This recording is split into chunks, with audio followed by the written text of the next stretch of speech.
ওয়ালা আলিহি ওয়াসাহবিহি আজমাইন আম্মা বাদ। আলহামদুলিল্লাহ, আমরা পড়ছিলাম শাইখুল ইসলাম ইবনে তাইমিয়া রহমতুল্লাহ আলাইহির কিতাব আল আকিদাতুল ওয়াসিতিয়া। ইবনে তাইমিয়া রহমতুল্লাহ আলাইহি প্রথমেই আরকানুল ঈমান উল্লেখ করেছেন। আরকানুল ঈমান, তারপর আল্লাহর উপর ঈমানের বিষয়টি কীভাবে আনতে হবে উল্লেখ করেছেন এবং বলেছেন যে আল্লাহর উপর ঈমানের অন্তর্ভুক্ত হচ্ছে আল্লাহর নাম এবং গুণের উপরে ঈমান আনা। আল্লাহর উপর ঈমানের অন্তর্ভুক্ত হচ্ছে আল্লাহর নাম এবং গুণের উপরে ঈমান আনা। এবং আমরা আপনাদের সাথে আলোচনায় বলেছিলাম যে আল্লাহর উপর ঈমানের অন্তর্ভুক্ত আরও কিছু জিনিস আছে, একটা আল্লাহর যাত এবং আফআল। তো এগুলি কেন আলোচনা করেন নাই? কারণ তখনও এগুলির বিরোধিতা শুরু হয়নি।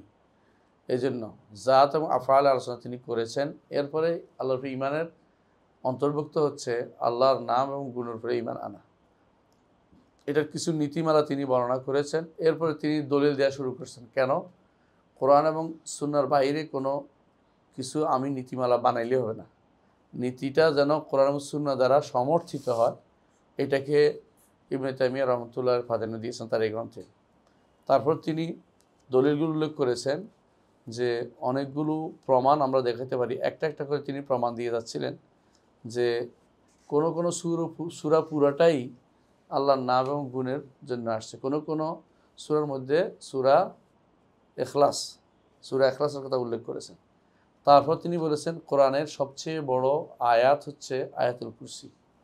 এইটা তিনি উল্লেখ করেছেন বোঝানোর জন্য যে এটা পুরোটাই হচ্ছে আল্লাহর আসমা এবং সিফাতের জন্য। এবং এইটাই এই জন্য এমন গুরুত্বপূর্ণ আয়াত যে সকালে বিকালে পড়তে বলা হয়েছে। এবং এটা এমন গুরুত্বপূর্ণ আয়াত যে প্রতি সালাতের পরে পড়তে বলা হয়েছে। এবং এটা পড়লে শয়তানও কাছে আসতে পারে না, হাদিসে বলা হয়েছে। এজন্য তিনি এটা উল্লেখ করেছেন। এরপর বলেছেন যে সূরা ইখলাসের পরে একটা একটা করে তিনি দলিল দিচ্ছেন যে সূরা ইখলাস বলছেন, আয়াতুল কুরসি বলছেন। এরপরে তিনি কোরআন কারীমের এমন সব আয়াতগুলো নিয়ে আসছেন যেগুলোর মধ্যে আল্লাহর নাম এবং গুণের উল্লেখ আছে। তার মধ্যে প্রথমেই তিনি চারটি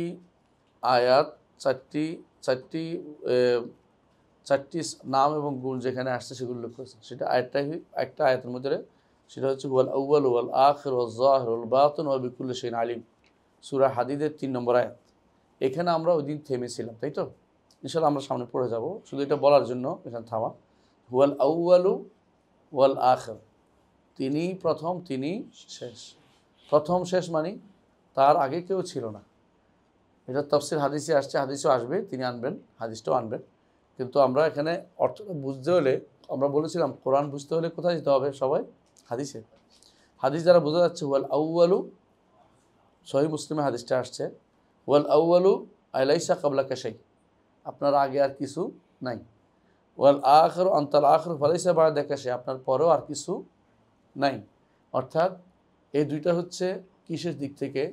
সময়ের দিক থেকে।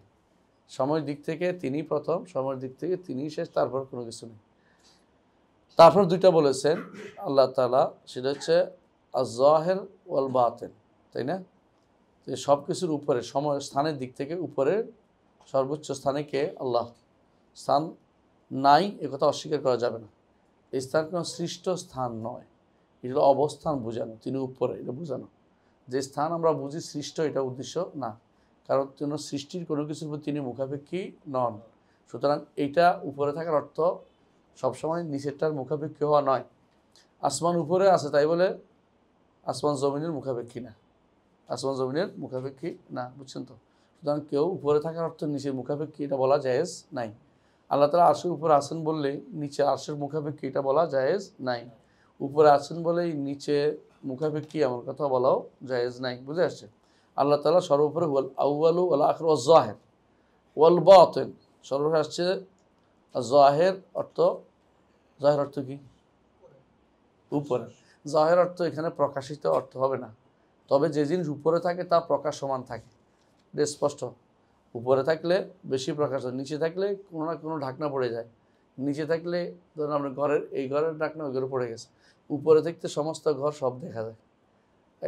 এই জন্য আমরা আপনাদের উদাহরণ দিয়েছিলাম যে মালাকুল মউত সমস্ত পৃথিবী তার কাছে ডালার মতো, সব কোনো কিছু কার বাধা নাই। তিনি যেখানে ইচ্ছে সেখানে হাত দিয়ে মৃত্যু দিতে পারেন, যেখানে ইচ্ছে সেখানে ধ্বংস কাজ করে ফেলতে পারেন। পৃথিবীটা তার সামনে নিচে সব তিনি করতে পারেন। আল্লাহ তাআলা সবার উপরে, যেন কোনো কিছু তার কাছে গোপন নাই। তিনি হচ্ছেন আলা, উপরে, এবং জাহের অর্থ যে উপরে হয় এটা দলিল আমরা দিয়েছিলাম সূরা কাহাফের আয়াত থেকে, ফামাস্তাতাউ আন ইয়াজহারু ওয়া মাস্তাতাউ লাহু নাকবা। এই আয়াত থেকে বোঝা যাচ্ছে যে জাহের অর্থ কি?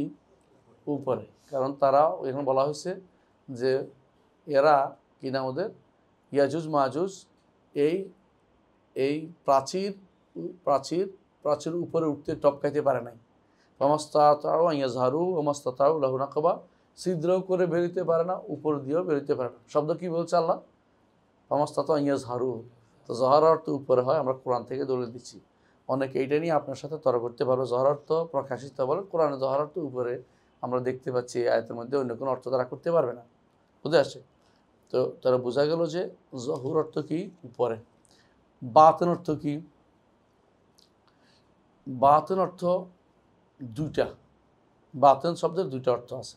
এক নম্বর অর্থ হচ্ছে যেটা ইমাম মুকাতিল বলেছেন, মুকাতিল ইবনে সুলাইমান বলেছেন, তিনি সব কিছুর চেয়ে নিকটে। এই নিকটে যখন বলবেন, এই নিকটের অর্থ হচ্ছে দুইটা। একটা হচ্ছে তাকে কেউ তার কাছে কেউ চাইলে তিনি তার ডাকে সাড়া দেন। আরেকটা হলো তার কাছে ইবাদতকারীকে তিনি সওয়াব দেওয়ার জন্য নিকটে। এই নিকটের অর্থ সত্তাগত নিকটে হয় না। তাহলে বাতেন শব্দের প্রথম অর্থ হচ্ছে সবাই নিকটে, তখন কারিবের অর্থে, আল্লাহ তাআলা কারিবের অর্থে, কোরবের অর্থে, কারিব অর্থে। এই কারিব যখন হবে কোরআনে কারিম আল্লাহ তাআলা যখন কারিব বলা হবে, তখনই অর্থ কী হবে? একটা হলো সওয়াব দেওয়ার জন্য নিকটে, আরেকটা হলো যে ডাকে সাড়া দেওয়ার নিকটে। কখনো অন্য অর্থ হবে না। এটার অর্থ আমরা বানাইনি, আপনি দেখবেন ইবনে কাসির রহমতুল্লাহ আলাইহি তাফসীর দেখবেন, ওই জায়গাতে যেখানে বলা হয়েছে ওয়াইজা সাআলাকা ইবাদি আন্নী ফাইন্নী করিবুন উজিবু দাওয়াত দাঈ ইযা দাআনি। তো এই যে ওয়াইজা সাআলাকা ইবাদি আন্নী ফাইন্নী করিবুন, আমার বান্দা যখন আমার উপর জিজ্ঞাসা করে আমি করিব। কীভাবে করিব?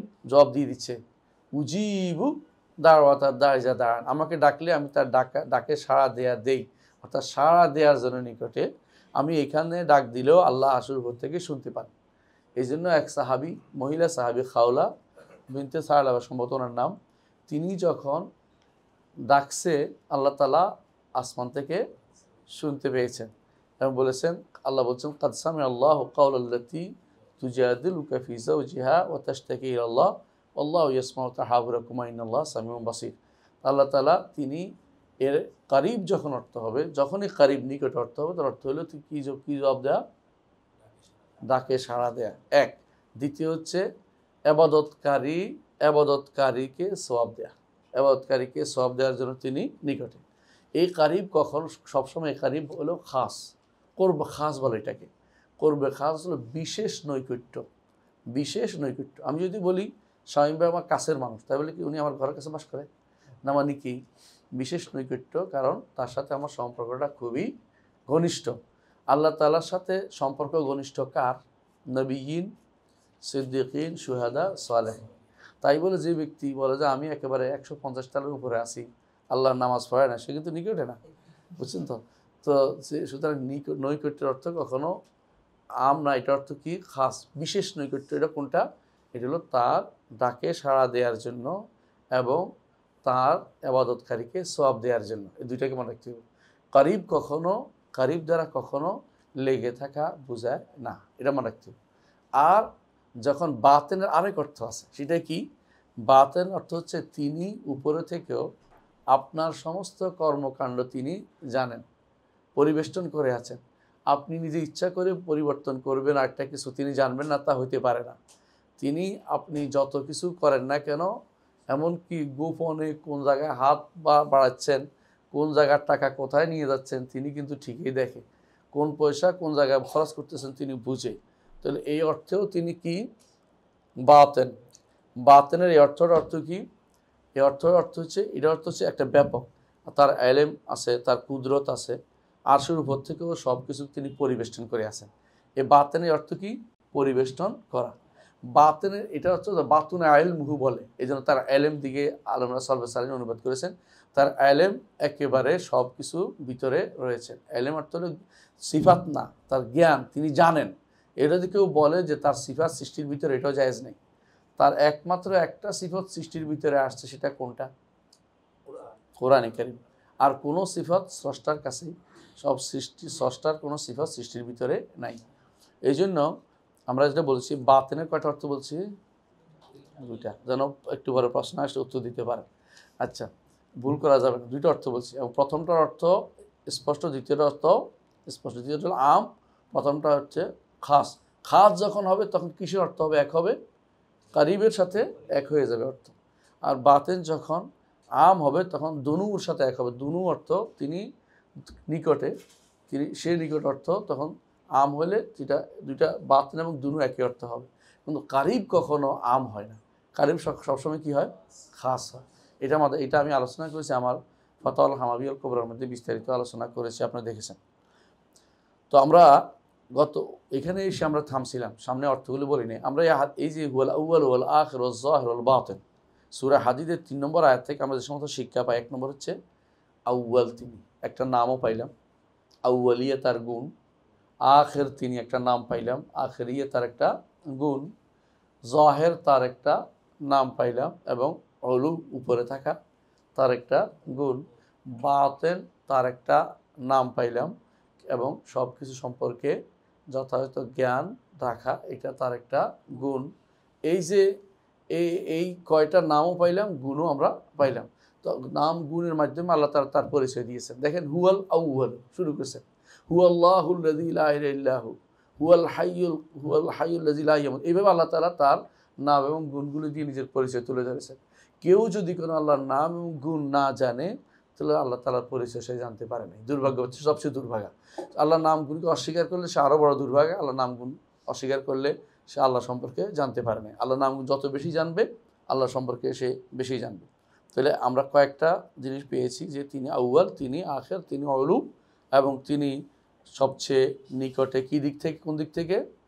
একদিক হচ্ছে বান্দাকে, দুই দিক থেকে তিনি বান্দার নিকটে, তার কাছে কোনো কিছু গোপন নাই। এই একটা হচ্ছে দ্বিতীয় অর্থে। আর প্রথমটার অর্থ হচ্ছে যিনি বান্দাকে সওয়াব দেওয়ার জন্য, বান্দাকে তিনি আরেকটা কি বলছি, ডাকে সাড়া দেওয়ার জন্য তিনি নিকটে। এই দিক থেকেও তিনি নিকটে। এখানে এই হাদিসগুলোতে এই আয়াতে আমরা দেখতে পাই যে আয়াতের মধ্যে ওদের কথা রদ রয়েছে, খণ্ডন রয়েছে। যারা কি বলে? রাফেজা সম্প্রদায়, রাফজিরা বলে, মুতাজিলারা বলে যে আল্লাহ তাআলা কোনো ঘটনা ঘটার আগে জানতো না। নাউজুবিল্লাহ। মানে তাদের নিকট যে আল্লাহ তাআলা কোনো ঘটনার আগে জানতো না। অনুরূপভাবে ফালাসিফারা, দার্শনিক যারা, তারা বলে আল্লাহ তাআলা কুল্লিয়াত জানে, জুজিয়াত জানে না, মানে মোট কথা জানে। এবং তারা বলে যে জানে না, জুজিয়াত জানে না, অর্থাৎ বিভিন্ন শাখা জনিত জিনিসগুলো জানে না। এরাও তারা বলে। এগুলো যে বিভ্রান্তি ছাড়া কিছুই না। এই পথে বিভ্রান্তি তৈরি করেছে এই গোষ্ঠীগুলো, এবং এরা বিভ্রান্ত। জাহমিয়ারাও তাই বলতো, এবং এরা কাদারিয়ারাও তাই বলে। কাদারিয়া বুঝছেননি? কাদারিয়া তাকদীর যারা অস্বীকার করে, এরা কেন বলে এটা বলেন তো? কে বলতে পারবেন? কেন তারা বলে যে আল্লাহ তাআলা সব মোটের উপর জানে, বিস্তারিত জানে না? তাদের বিস্তারিত যদি জানে, তাহলে আমার আর কাজ কি? তারা মনে করে আমি তো বাধ্য হয়ে গেলাম, তিনি তো জানে, আমি কি করবো, তো আমি কেন করবো? এটা উদ্দেশ্য। তিনি যদি জানেন তাহলে এটা হবেই, তার জ্ঞান থেকে তো কিছু বাদ যাবে না। তাহলে তিনি জানেন নাও বলতে পারে না। জানে না বললে কোরআনের অনেক আয়াতের বিরুদ্ধে। এখন বলে জানে, কুল্লিয়াত জানে, জুজিয়াত জানে না, মৌলিক জিনিস জানে, বিস্তারিত জানে না। নাউজুবিল্লাহ। এইটা কাদারিয়ারাও বলে থাকে। এটা উভয়টা হচ্ছে বিভ্রান্তির অতল ঘরে। বাতিন শব্দ নিয়ে আমাদের সবচেয়ে বেশি বিভ্রান্ত আছে। যারা বাতিনি অর্থ করে, তারাও করে হুয়াল বাতেন, তিনি বাতেন, অর্থাৎ বাতিনি অর্থ দাও। এই জন্য তারা অধিকাংশ দেখবেন যে কোরআন আয়াতের একটা নিজেরা করে, একটা হলো বাতিনি অর্থ বের করছে। বিশেষ করে সুফিরা সবচেয়ে বেশি এই জায়গায় বিভ্রান্তিতে লিপ্ত রয়েছে। তো আমরা এই পর্যন্ত পড়েছিলাম গত সপ্তাহে। আমরা এছাড়া পরের আয়াতগুলি পড়ি না, এর আগে পরেও পড়েছিলাম আরও। এর আগে পড়েছিলাম আমরা ও তাওয়াক্কাল আল হাই লাযী লা ইয়ামুত, এটা পড়েছিলাম তাই না? তাওয়াক্কাল আল হাই লাযী লা ইয়ামুত, এই তাওয়াক্কাল আল হাই লাযী লা ইয়ামুত এখানে আছে পরে, এখানে আছে আগে, অর্থাৎ এক এক আয়াতে এক এক জায়গায়। আমাদের কাছে আগে কোনটা? তাওয়াক্কাল আল হাই লাযী লা ইয়ামুত আগে, বইতে দেখেন, বই কার কাছে, কোনটা আগে? আচ্ছা, অসুবিধা নেই, যেখানে থাকুক। এখানে কিন্তু আমাদের হায়াত আল্লাহর নামটি সাব্যস্ত, হাই, তাই না? আল্লাহর নাম সাব্যস্ত। আর কি আছে? হায়াত গুণটি, হায়াত গুণটি সাব্যস্ত হয়েছে। লা ইয়ামুতু, এটাও কিন্তু গুণ না? এটাও একটা গুণ, যে তিনি মারা যান না, লা ইয়ামুতু। তবে এই গুণটি অর্থই হচ্ছে হায়াত সাব্যস্ত করা। আমরা বলেছিলাম আল্লাহর জন্য এমন কোনো গুণ সাব্যস্ত করা যাবে না যা নেগেটিভ, যতক্ষণ বিপরীতটা সাব্যস্ত না হচ্ছে। বিপরীতটা কি? হায়াতু কামেলা, হায়াত কামেলা। আমরা কিছুদিন হায়াত আছে কিন্তু আমরা আমুত। এজন্য রাসূলুল্লাহ সাল্লাল্লাহু আলাইহি ওয়াসাল্লাম দোয়ার মধ্যে আছে যে আপনি জীবিত থাকবেন, ওয়াল জিন্নু ওয়াল ইনসু ইয়ামুতুন, মানুষ এবং জিনরা মারা পড়বে। এটা হচ্ছে মানুষ এবং জিন মারা যাবে, তার জীবন আছে কিন্তু এই জীবন পরিপূর্ণ জীবন নয়।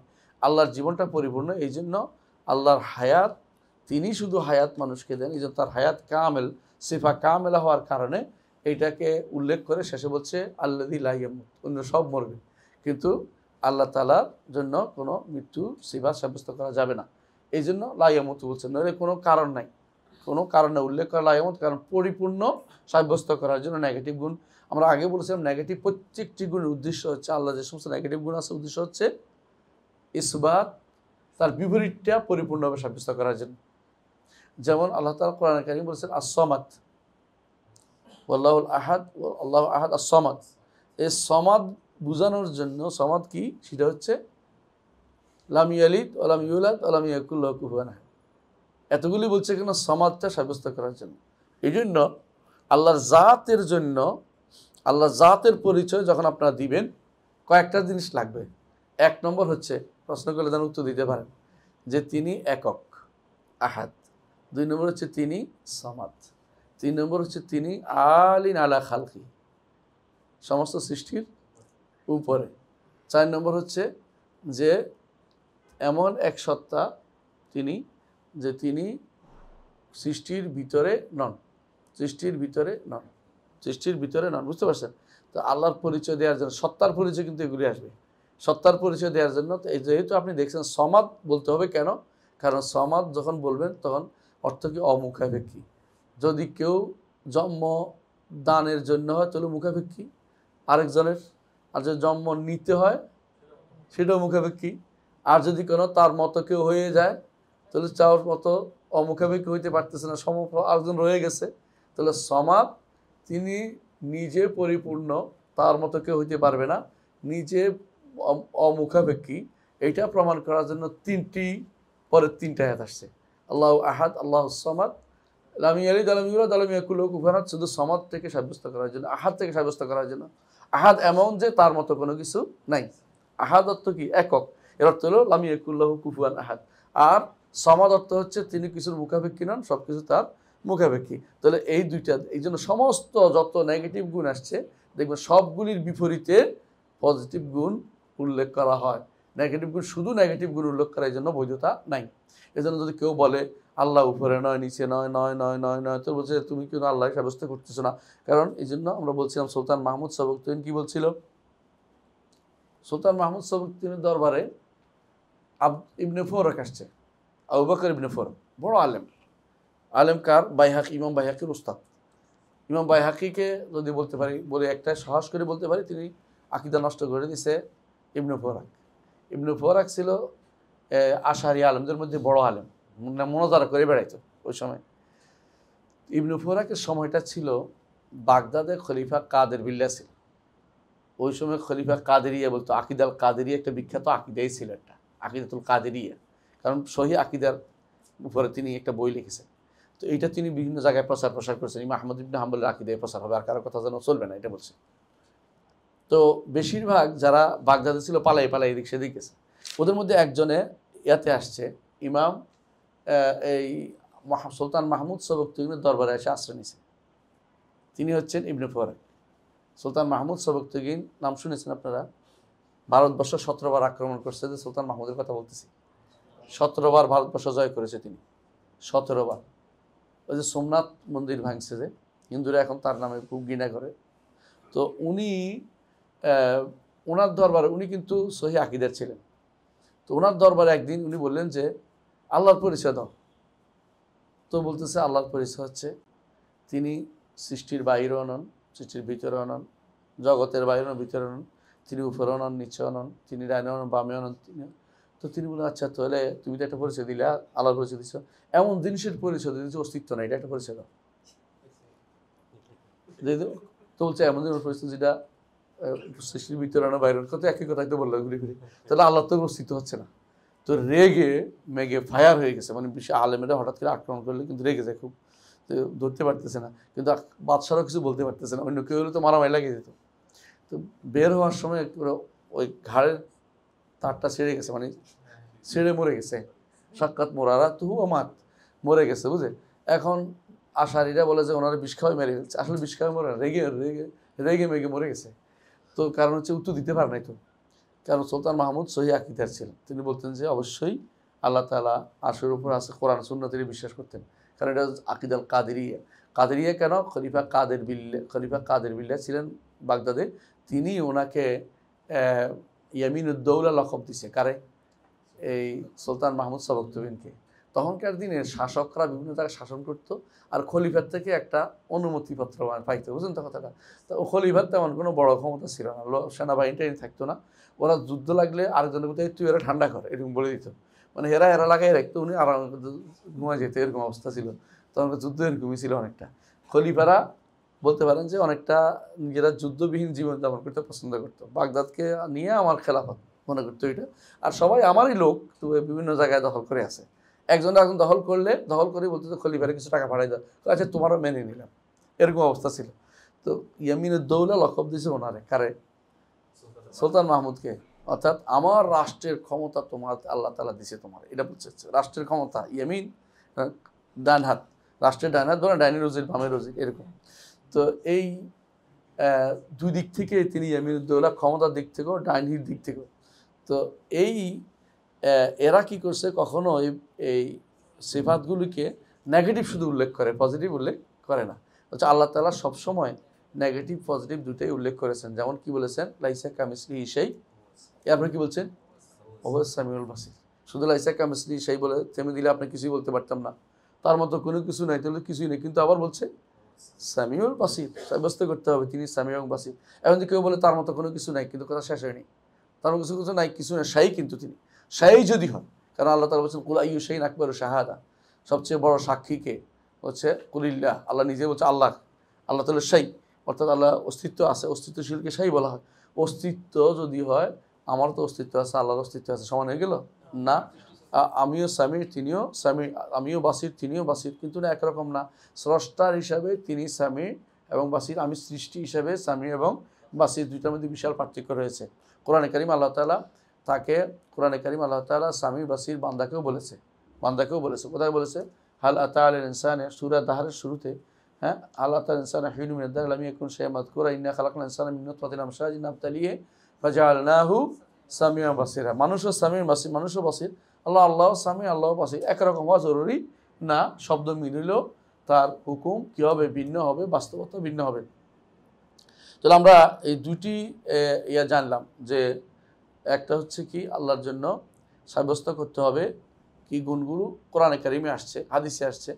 তিনি কোরআনে কারিম থেকে, ইবনে তাইমিয়া আগে কোরআনে কারিম থেকে অনেকগুলো আয়াত আনছেন, এর অর্থ হলো এইটার বাইরে আর নাই তা না, কিছু আনছেন, যেগুলো বোঝানোর জন্য যে এগুলো বোঝা যাচ্ছে যে আল্লাহর জন্য এই গুণগুলি সাব্যস্ত করতে হবে। এরা কিন্তু এই গুণগুলি অনেকগুলি সাব্যস্ত করে না, তবে হায়াত তারা সাব্যস্ত করে। কারা হায়াত সাব্যস্ত করে? আশারি মাতুরিদিরা আল্লাহর জন্য হায়াত সাব্যস্ত করে। কোনটা সাব্যস্ত করে না? আল্লাহর জন্য এরা কিছু গুণ সাব্যস্ত করে না, যেমন অলু, আগের যে জহের, এটা সাব্যস্ত করে না, উপরে থাকা সাব্যস্ত করে না। অথচ ওদের নেতারা উপরে থাকা সাব্যস্ত করতো। ইমাম আশারি উপরে থাকা সাব্যস্ত করছে, ইমাম আশারি আরশের উপর উঠা সাব্যস্ত করছে। তার সর্বশেষ বই হল আল ইবানা আন উসুল দিয়ানা, এই বইতে তিনি সেটা সাব্যস্ত করেছেন। কিন্তু এরা এগুলি সাব্যস্ত করে না, কারণ তারা আসলে ইমাম আশারির অনুসরণ করে না, তারা অনুসরণ করে ইমাম রাজির অনুসরণ করে। ইমাম রাজির যে স্তর, ইমাম রাজির তওবার আগ পর্যন্ত কঠিনভাবে আল্লাহর সিফাতের বিরোধিতা করেছে, কোরআনের নস সরাসরি আমল করা যাবে না তিনি বলতেন। এবং যারা কোরআন নসের সরাসরি আমল করে তাদেরকে বলা হয় জাহেরি নাম দিছে। জাহেরি নাম দিতে উচিত না, কারণ এটা তো হক। বেদাতিরা সবসময় আপনাদেরকে বিভিন্ন নাম দিবে, কেউ বলবে জাহেরি, কেউ বলবে বেদাতি, উল্টা কইব আপনাদেরকে, কেউ বলবো আপনাদের মুজাসসিমা কইব, দেহবাদী কইব। এগুলি হচ্ছে বেদাতিদের কারবার। বেদাতিরা কিছু না পারলে দলিল পাবে না, এই জন্য উল্টা লকব দিবে। কিন্তু আমরা কখনো ব্যক্তি বিশেষকে বিনা দলিলে কথা বলি না। আমরা কোরআন এবং সুন্নাহর কথা বলি, এর বিরুদ্ধে সে বিরোধিতা করলে তাকে বেদাতি বলি, কিন্তু আমরা তাকে অন্য কোনো লকব দেওয়ার পছন্দ করি না। সে নিজেকে আশারি বলে বলছি, আমরা ইচ্ছা করে তারা আশারি বলার ক্ষমতা রাখি না, বলিও না। সে নিজে আশারি বলে নিজেকে মাতুরিদি বলে, আমরা মাতুরিদি বলি, আমরা কারো দোষ দিই না। কিন্তু ওরা ইচ্ছা করে আমাদেরকে মুজাসসিম বলে, আমরা জিসিম থেকে আমরা কোনোদিন জিসিম বলিও নাই, আল্লাহকে জিসিম আমরা কোনোদিন বলিও না। ইচ্ছা করে আমাদের প্রতি তারা লকব দেয়, মিথ্যা লকব দেয়। ওদের কাজে হলো মিথ্যাচার করা, এটা যেন আমরা কোনোদিন না করি। আচ্ছা, তাহলে আমরা বুঝতে পারছি যে হায়াত আল্লাহর একটা নাম, আল্লাহর একটা নাম, হায়াত একটা গুণ, হায়াত একটা গুণ, এটা সাব্যস্ত হলো। এর শুরুতে বলেছে ও তাওয়াক্কাল আল হাইয়্যিল্লাযী লা ইয়ামুত। তাওয়াক্কালের মধ্যে অর্থাৎ ভরসা করো, কার উপরে? আল্লাহর উপরে। তাওয়াক্কুল শব্দ অর্থ ভরসা করা বা কারো উপরে নিজেকে আমার উপরে, আমার উপরে রাখো, আস্থা রাখো। আস্থা মানুষের উপর রাখা যায় না, আস্থা কার উপর রাখতে? আল্লাহর উপরে। এটা ভুল। এই জন্য আস্থা রাখতে হবে একমাত্র আল্লাহর উপরে। এই ওমাই ইয়াতাওয়াক্কাল আল্লাহ ফাহুয়া হাসবুহু। এই জন্য কোনো কাজ, তবে এটা আস্থা রাখার অর্থ এইটা নয় যে আপনি একমাত্র আল্লাহর উপর ভরসার নাম দিয়ে বসে থাকবেন, কিছু করবেন না, এটা যেন না হয়।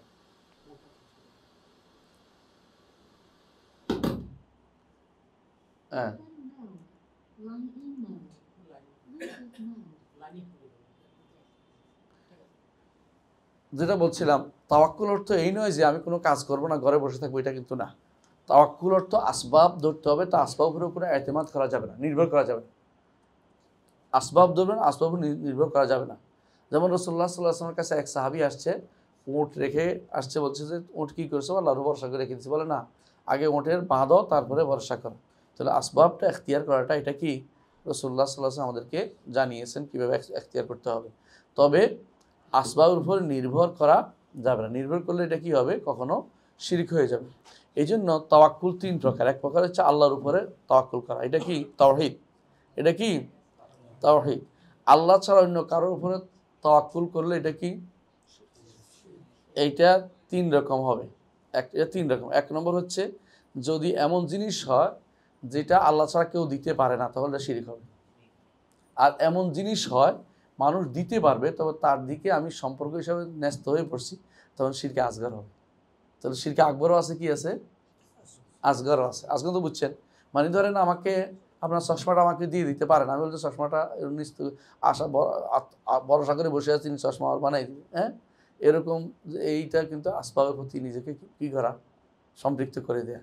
দিতে পারলেও ওনার দিকে সম্পৃক্ত করে, কার কাছে দিব? আল্লাহর কাছে। আপনি ধরেন ঔষধের বিষয়টা বলেন, ওষুধটা আপনার জ্বর ভালো করে, তো আপনি ওষুধের উপর নির্ভর করতে পারবেন না, এটা কারণ, স্পষ্ট কারণ, তারপর নির্ভর করতে পারবেন। কী করবেন? আল্লাহ এটা দিয়ে কাজ করাবে, আল্লাহর উপর ভরসা করতে হবে। বুঝলেন তো কথাটা? তো ওষুধ দিকে নির্ভর করলে কী হবে? শিরকে আসগর হবে। বুঝছেন তো? এটা কারো ভালো করার উপাদান আছে।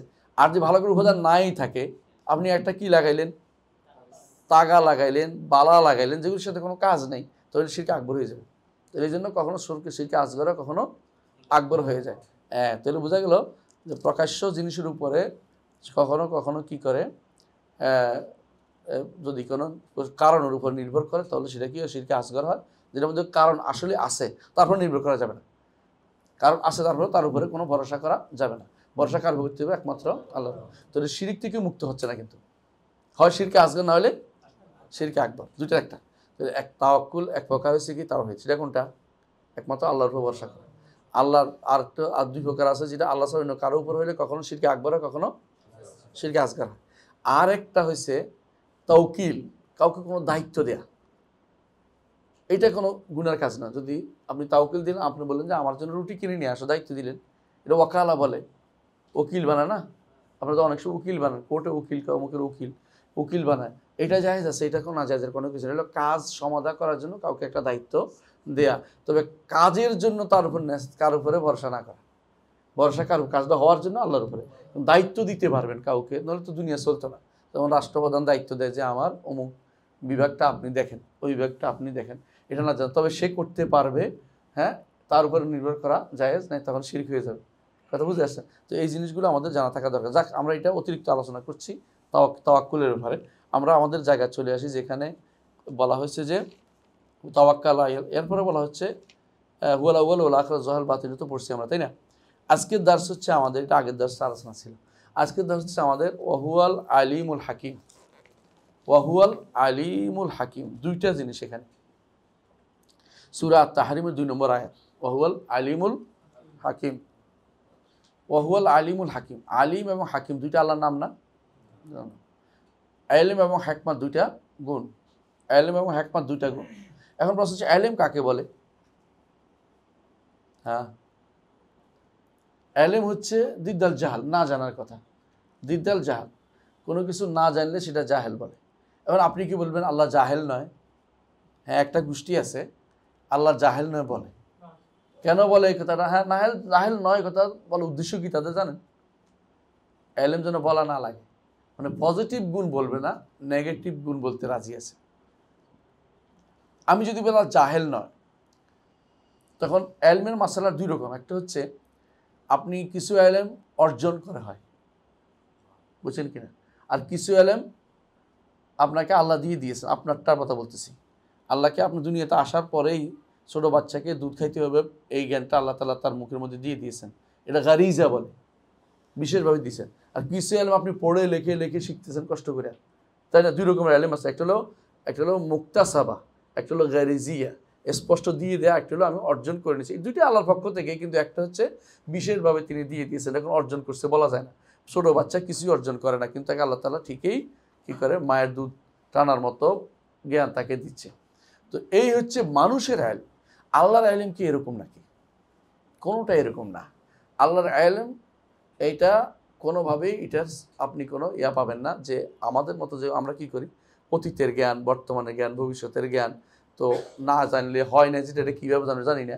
কিন্তু আল্লাহ তাআলার জ্ঞানগুলো হচ্ছে এরকম যে যা হয় নাই তাও তিনিই জানেন।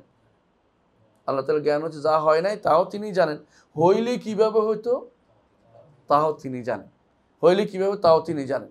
সুতরাং বোঝা গেল তার জ্ঞান হচ্ছে এমন এক সমুদ্র, যেই সমুদ্রের সাথে আমাদের জ্ঞানের কোনো কথাই আসে না। তার জ্ঞানের ভিতরে আমার কোনো কিছু ঢুকানো, মানে ঢুকার চেষ্টা করা হচ্ছে বেহুদা চেষ্টা করা। ওই হাদিসটি, বুখারী হাদিসটিকে আপনার মনে আছে, রাসূলুল্লাহ সাল্লাল্লাহু আলাইহি সাল্লাম বলেছেন যে খদির এবং মুসা দুজনে বের হয়েছে, যখন দেখা হলো, বের হয়ে আসার পরে সমুদ্রের পাড়ে দেখলেন যে পাখি সমুদ্র থেকে একটু পানি নিছে। তখন তিনি বললেন যে আমার, তোমার এবং সমস্ত মানুষের ইলম এরকম, আল্লাহর জ্ঞানের থেকে এতটুকু শুধুমাত্র নিচে, আমরা কিছুই জ্ঞানের অধিকারী নই। এই জন্য মুসা আলাইহিস সালামকে আল্লাহ শিক্ষা দিলেন যে আমি সবচেয়ে বেশি আলেম জানি না বলে, বলতে কাছে আল্লাহ তাআলা জানেন কে বড় আলেম। কিন্তু তিনি বলছেন বাহ্যিক দৃষ্টিতে, যেহেতু সত্যি আর তখনকার সময় বড় আলেম তিনিই ছিলেন, এই জন্য তিনি বলেছেন। কিন্তু আসলে আল্লাহ ছাড়া কেউ জানে না কোথায় কত বড় আলেম আছে, কে বড় আলেম, এটা একমাত্র আল্লাহ জানে। এটা কেউ যেন দাবি না করে বসে, এটা হলো উদ্দেশ্য। তো এখানে আল্লাহর ইলমের জায়গাটা এত বেশি ব্যাপক যে এটাকে কোনোভাবেই কেউ যেন অস্বীকার না করে, এটা ইলমের জায়গাটা। তো ইলমের জায়গাটা, আল্লাহর ইলম, এটা একটা তার বড় গুণ, এবং তার এই আলিম তার নাম, আলিম তার নাম, আলিমুল গায়ব আরেক নাম, আলিমুশ শাহাদা তার আরেক নাম, এবং তার কর্মের মধ্যে আছে ইয়া আলামু, তার নামের মধ্যে আছে ইয়া আলাম। এগুলি সবগুলি তার এলমকে বোঝায়, আল্লাহ তাআলা এলমকে বোঝাচ্ছে। তো আল্লাহ তাআলা এলমের ব্যাপারে আমাদের এই আলোচনা করার অর্থ হচ্ছে এটাই যে তিনি আলেম, যা হবেন যা হয়েছে এ সবগুলির ব্যাপারে তিনি সব কিছু জানেন, এর কোনোটাতেই তার কোনো কিছু নকশ নাই। ইলমের ভিতরে আমাদের ইলমে কি আছে? নকশ আছে, একটা জানি তো একটা জানি না। তিনি সব কিছু পরিপূর্ণ, তিনি শুধুমাত্র জানেন, আর কেউ পরিপূর্ণ জানার অধিকারী নয়। আসেন আরেকটা হলো হাকিম, তিনি হাকিম। এবার হিকমত শব্দটার সমস্যা হচ্ছে 2 রকম। একদম হচ্ছে মানে আমাদের অনেকের কাছে হাকিম অর্থ কি? জ্ঞানী। তো আলিম অর্থ কি? না, এই জন্য তো অর্থের ব্যাখ্যা করতে হবে। হাকিম শব্দের হিকমত থেকে একটা অর্থ হয়। হিকমত কি? প্রজ্ঞা, এক অর্থ করেন, তাই না? যেই জিনিসটা যেই জায়গায় রাখতে হবে এটা একটা অর্থ, এটা একটা অর্থ। যে কোথায় কি রাখতে হবে এটা হচ্ছে তার হ্যাকমতের টাকা, হ্যাকমত থেকে হইলে হাকিম শব্দটি কেমন। আবার হাকিম শব্দ আরেকটা অর্থ আছে, নির্দেশ দান করা, হুকুম দেয়া, হুকুম থেকেও তিনি হাকিম। তাহলে দুই অর্থ কিন্তু এখানে আছে। আপনি আলিম অর্থ বলে দিলে দুইটা অর্থ হচ্ছে না। এজন্য আপনাকে জানতে হবে হাকিম শব্দের দুইটা অর্থ আছে, একটা কি হুকুম থেকে, আরেকটা কি প্রজ্ঞা থেকে। হ্যাঁ, একটা হলো হুকুম, একটা হলো যে কোনো জিনিস। আরেকটা অর্থ আছে হাকিমের, সেটা অর্থ হচ্ছে যে প্রজ্ঞা যেটাকে বলা হয়, অর্থাৎ সব কিছু সুদৃঢ়ভাবে নিয়ন্ত্রণ করা হচ্ছে হাকিম। এলিমের থেকে সম্পূর্ণ আলাদা হচ্ছে। এই জন্য আলিমুল হাকিম এক নয়। আমরা দেশে দেখবেন যে অনুবাদের ক্ষেত্রে বেশিরভাগই করছে তিনি করতেছেন, তিনি সব কিছু জানেন, তিনি সব কিছু খবর রাখেন। তো সব কিছু ঘুরে কিন্তু জ্ঞানের দিকে চলে গেছে।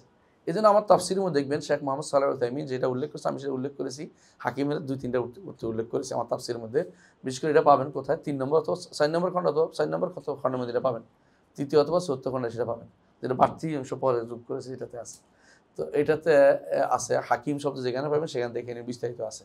আমি তো এখানে বলতে চাই হাকিম শব্দের প্রথমে দুইটা অর্থ করবেন। এক নম্বর হচ্ছে যেটা যিনি সব কিছুকে সুদৃঢ়ভাবে প্রতিস্থাপন করেছেন, সোনা আল্লাহি আতকানা কুল্লে শাইইন ইন্নাহু খাবীরুম বিমা তা'মালুন, বুঝছেন?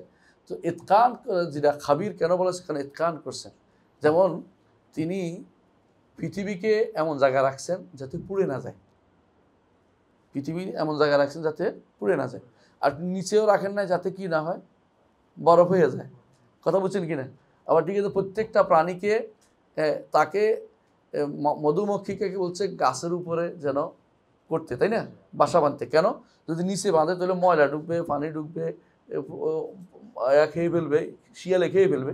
এই জন্য উপর বলছে আওহা রাব্বুকা ইলান নাহলি আন ইত্তাখিযি মিনাল জিবালি বুয়ুতান ওয়া মিনাশ শাজারি ওয়া মিম্মা ইয়া'রিশুন।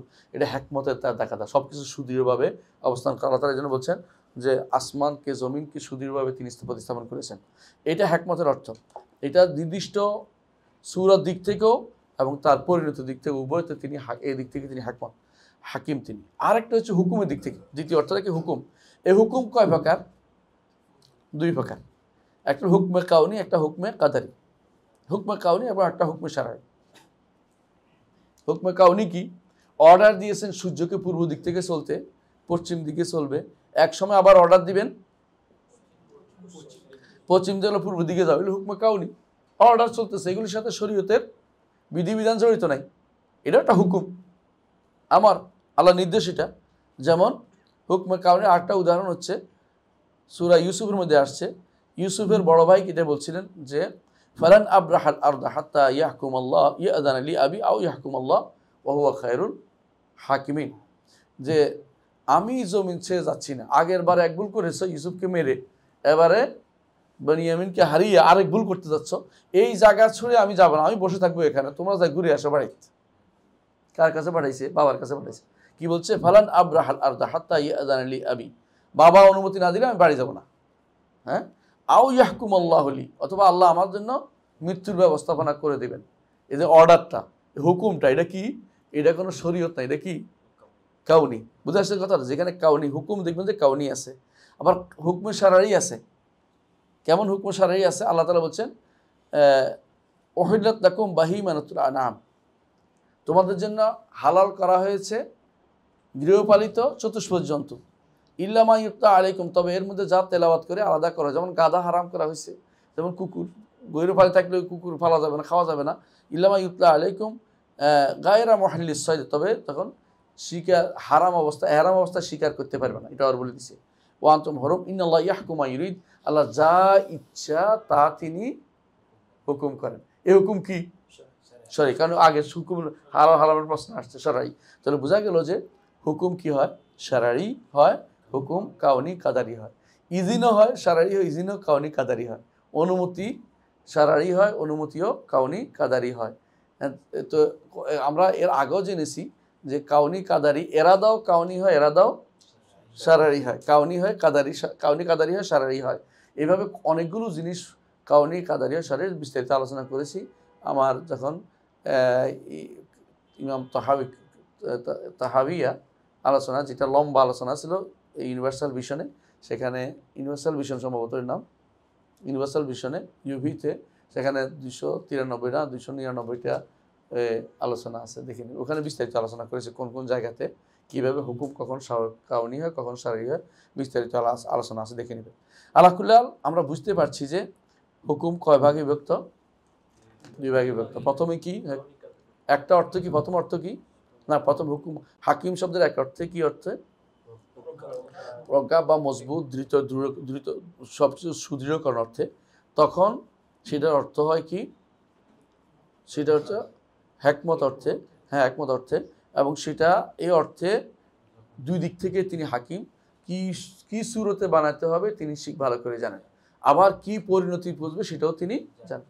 আর যখন হাকিম অর্থ হুকুম থেকে হবে তখন কাউনি হবে এবং শারঈ দুইটা হবে। আলহামদুলিল্লাহ, বুঝে আসছে তো?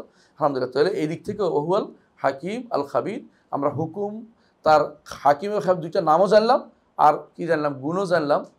দেখেন গুণ কিন্তু অনেকগুলো হয়ে গেছে।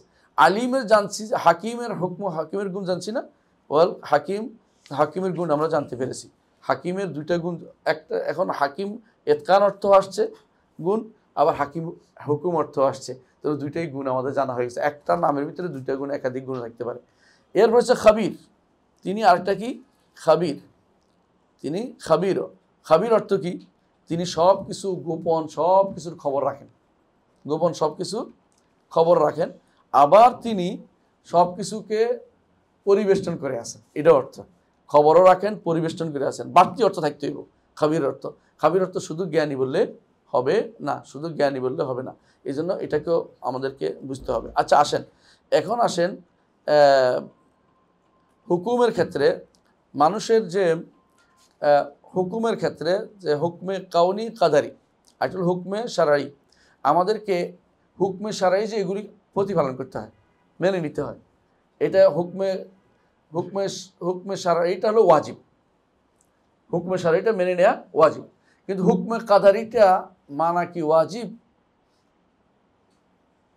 হুকমে শারঈর উপরে সন্তুষ্টি কি ওয়াজিব? মুস্তাহাব।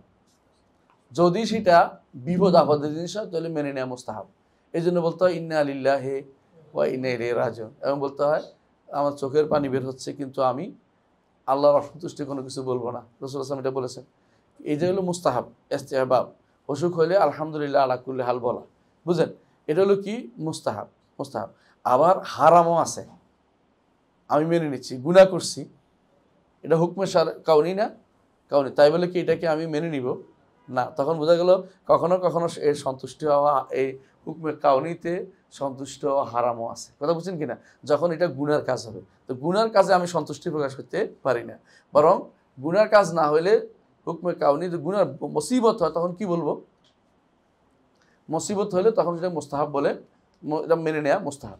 যত বেশি মানতে পারেন তত বেশি মুস্তাহাব। এটা খুব কম লোকেই পারে, কম লোকেই পারে। আসেন, আল্লাহ তাআলা এরপর বলছেন ওয়াকাউলু তাআলা, কে পড়বেন? হ্যাঁ কে পড়বেন? পড়ার মতো কেউ নেই, আমরা পড়েছি, ঠিক আছে। ওয়াকাউলু সুবহান, ওমর আসে নাই না?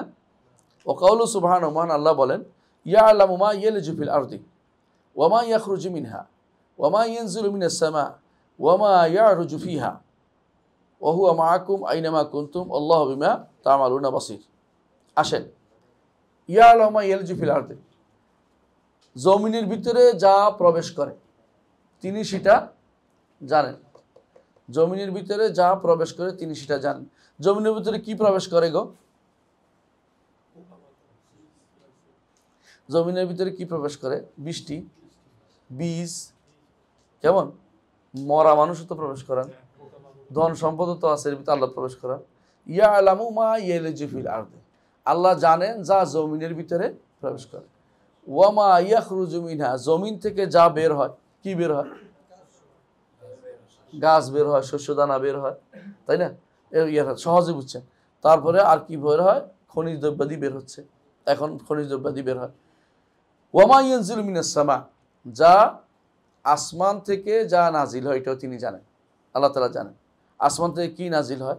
বৃষ্টি, ফেরেশতা, বৃষ্টি ফেরেশতা নাজিল হয়। আর কি? ওমা ইয়াখরুজু ওমা ইয়ারজু ফিহা, আসমানে উঠে যায়, কি উঠে যায়? রূহ উঠে যায়। আর কি উঠে যায়? আমাদের আমল নামা তো উঠে, আমরা সুবহানাল্লাহ আলহামদুলিল্লাহ বলে উঠে যায় না? রু উঠে যায়, আল্লাহ আমরা যখন ঘুমাই রু আল্লাহ তাআলা আরশের সামনে যায় চলে যায়, কিন্তু আমাদের আমল নামা উঠে যায়, ফেরেশতারা আবার উঠে যায়, নাজিল যেমন হয় আবার উঠে যায়, তাই না? তো আল্লাহ তাআলা আসমানে যেগুলো উঠে সেগুলি সম্পর্কে তিনি জানেন। এর অর্থ হলো আসমান এবং জমিনের কোনো কিছু বাদ নাই, সব তিনি জানেন। এটাই তো, এটা দ্বারা বুঝে আলেম, আল্লাহ তাআলার জন্য আলেম গুণটি সাব্যস্ত করা এই আয়াত দ্বারা উদ্দেশ্য। এখানে যদি কেউ যদি আলেম যদি বলে আল্লাহ তাআলা পরিপূর্ণটা জানেন না, যতক্ষণ না ঘটে ততক্ষণ জানেন না, তাহলে বোঝা গেল সে ব্যক্তি কোরআনের অস্বীকার করছে সরাসরি, এবং এটা কুফরি মতবাদ ছাড়া কিছুই না। কিন্তু বুঝাতে পারছি কথাটা? যে তাহলে বোঝা গেল যে আল্লাহ তাআলার এইগুলিকে অস্বীকার করে কারা? আল্লাহ তাআলার এই ইলমকে অস্বীকার করে কারা? এক নম্বর, যারা ইলমের ক্ষেত্রে পথভ্রষ্ট হয়েছে এরা হচ্ছে ফালাসিফারা, দার্শনিকরা, ফাইলাসুফরা। দ্বিতীয় হলো কাদারিরা, আমরা তাদের কথা বলেছিলাম তাই না? কাদের কথা বলছিলাম? কাদারিরা। এরা বলে যে আল্লাহ তাআলার যে কোনো জিনিস ঘটার পরে যান। কাদারিরা এখন কারা? মুতাজিলা এখন কারা? শিয়ারা এবং খারিজিরা, আরও কাছাকাছি এনে দিছি। বর্তমান যে সমস্ত শিয়া আছে, শিয়ারা মনে করে আল্লাহ আগে জানতো না, পরে জানছে, এই জন্য তাদেরকে তারা বাধা বলে এদেরকে। এরা বলে যেমন যদি তাদেরকে জিজ্ঞাসা করো, আচ্ছা আবু বকর যে খলিফা হয়েছে আল্লাহ আগে জানতো না, তো তোমরা আবু বকর ওমরের খেলাফত মানো না কেন? বলছে পরে জানছে, মানে নিজেদের বাধ্য না হয়, কারণ তারা মুতাজিলা। আকীদার দিক থেকে বর্তমান শিয়ারা খারিজিরা সবগুলি মুতাজিলা। এরা আল্লাহ তাআলার শিখ সিফাত সেগুলি সাব্যস্ত করে না, নামগুলি অর্থহীনভাবে সাব্যস্ত করে। মুতাজিলার কি করে? আল্লাহর নামগুলো সাব্যস্ত করে অর্থহীন। আলিমুম বিলা ইলমিন, তিনি জানেন, তিনি আলিম, তবে তিনি ইলম বিশিষ্ট না। তো আলিম নাম হইল কেন? নাম হয়েছে এরকম, আপনার নাম যদি তিনটা থাকে, তিনটা অর্থহীন নাম আছে না, এদের অর্থহীন নাম মনে করা হয়ে থাকে। অর্থহীন নাম বুঝেন কিনা? যার নাম, যার চোখে দেখে না তার নাম কি বলে? পদ্মলোচন বলে না? ওরকম তাদের নিকট নাম থাকে, অর্থ মিল হওয়া জরুরি না। নিজের উপর কেয়াস করছে যে আমার নাম শাদীদ, আমি তো শক্ত নরম মানুষ, ঠিক নাম একটা দিছে, এটাই কথা, অর্থ জরুরি না। এই কথাটা কারা বলে? মুতাজিলারা বলে। এই মুতাজিলা এই বক্তব্য এখনও শিয়াদের মধ্যে এবং খারিজদের মধ্যে একই বক্তব্য আছে। এর উপর একটা থিসিস রচিত হয়েছে, আতারুল মুতাজিলা আলাল খাওয়ারিজ ওয়া শিয়া, এর বই আছে একটা বিষয়, তাদের প্রভাব কি কি আছে বিস্তারিত জান। তারা অনেক কিছুই একেবারে পুরোপুরি মুতাজিলার কথা এখন বলে থাকে। মুতাজিলারা এখন নতুনভাবে আসছে বিবেকবাদী নাম দিয়ে, বিবেকবাদী, এবং তারা এখন বিশেষ করে যারা শুধু কোরআন মানি বলে, হাদিস মানে না, এই গোষ্ঠীটাও মূলত মৌলিক দিক থেকে তারাই এই মুতাজিলাদের গোষ্ঠী। কারণ মুতাজিলারা হাদিস মানত না, এবং হাদিস ওইগুলি মানত যে তাদের কাছে মুতাওয়াতের নাম, যেগুলো তাদের বিবেকে ধরতো, এগুলি মানত। এখন এরাও বলে যে যেগুলো আমাদের বিবেকের সাথে মিশে যায় সেগুলি মানি, বিবেকের সাথে মিশে সেগুলি মানি না। এই জন্য এদের মধ্যে একজন হচ্ছে কে, এক ডাক্তার সম্পর্কে বলছি, ডাক্তার মতিয়া, তিনি সরাসরি বই বের করছে একটা, কি এই প্রথমবারের মতো সহিহ হাদিস বের করছে, মানে বুখারী মুসলিমের কিন্তু পছন্দ হয় নাই, যেগুলি কোরআন এবং সুন্নাহর সাথে মিশে, তার বিবেকের সাথে মিশে সেগুলিকে বানাইছে যে সহিহ হাদিস, আর যেগুলি তার বিবেকের সাথে মিশে না এগুলো সহিহ হাদিস না, এগুলো হচ্ছে বিভ্রান্তি ছাড়া কিছুই না। আচ্ছা, তাহলে আমরা দেখলাম যে সিফাতুল ইলম সাব্যস্ত হলো। ওয়া কাউলুহু সুবহানাহু ওয়া তাআলা, কি বলছে? ওয়া ইনদাহু মাফাতিহুল গায়বি লা ইয়ালামুহা ইল্লা হু, ওয়া ইনদাহু মাফাতিহুল গায়বি লা ইয়ালামুহা ইল্লা হু, যাবতীয় গায়েবের চাবিকাঠি কার কাছে? আল্লাহর কাছে। লা ইয়ালামুহা ইল্লা হু, তিনি ব্যতীত কেউ সেটা জানে না। গায়েবের চাবিকাঠি কেন বলা হচ্ছে বলেন তো?